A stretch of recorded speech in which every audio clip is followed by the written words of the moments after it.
अस्सलाम वालेकुम के क्रिएशन पर आज हम कोल्ड स्लो की ड्रेसिंग बनाएंगे और बहुत ही मज़े की बनती है। हाफ कप मायो लेंगे और इसमें 2 टेबलस्पून सफ़ेद चीनी,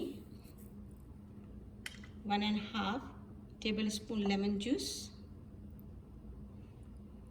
और 1 टेबलस्पून विनेगर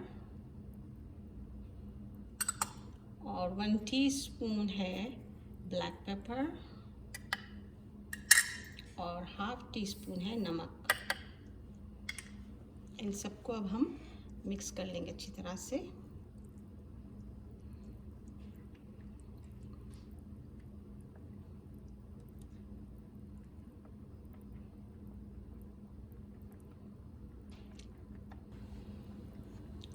इसको स्पून से मिक्स करने के बाद थोड़ा सा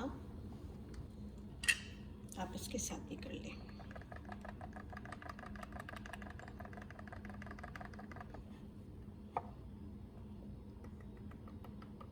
हमारी ड्रेसिंग तैयार।